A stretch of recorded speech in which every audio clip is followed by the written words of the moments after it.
Okay, this little screencast is about research techniques.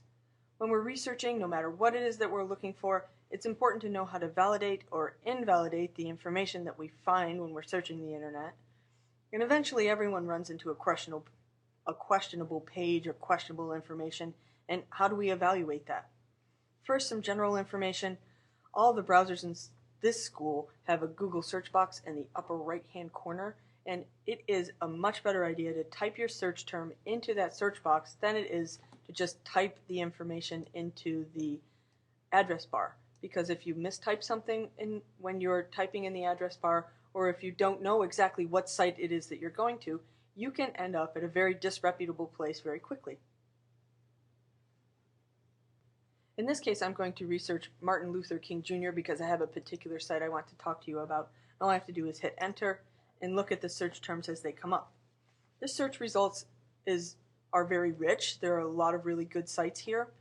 We know that in general it is best to look for a .gov or a .edu site, and that's a good place to start because the information that is put on those sites are put there by very knowledgeable researchers and people that know what they're doing in their fields and have the best of intentions in most cases. And so those are good sites to go to.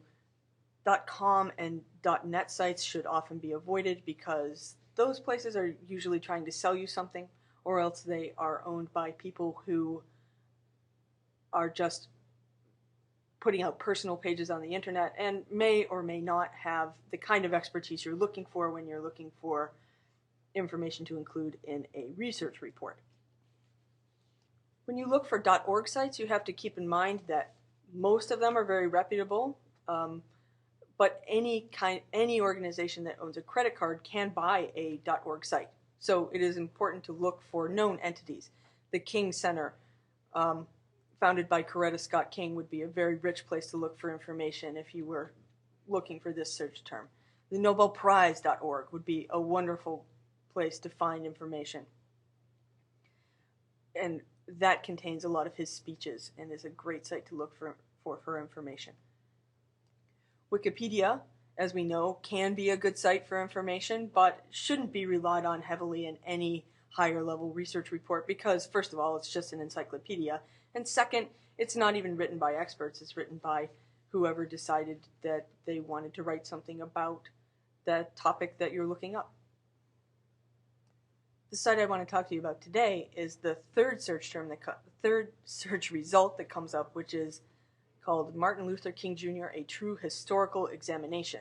It claims to have the truth about Martin Luther King, says it includes historical trivia, articles, and pictures, and says that it is a valuable research for teachers and students alike, but it is a very disreputable site.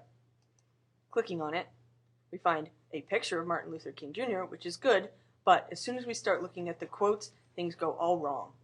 And in general, as soon as your gut starts to tell you that there might be a problem with a site, you should start using your critical thinking skills to decide whether or not that is true. In this case, there are swear words all over this site. You can tell that propaganda techniques are used, like, for example, name calling right on the front page. And you should use your critical thinking skills to ask questions like, why would any organization want the King holiday to be repealed? If you're suspicious, always cross-check your information against at least 3 other reputable sites. Don't use information that you think might be false. If you can, check the author to see if he or she is a respected and published writer.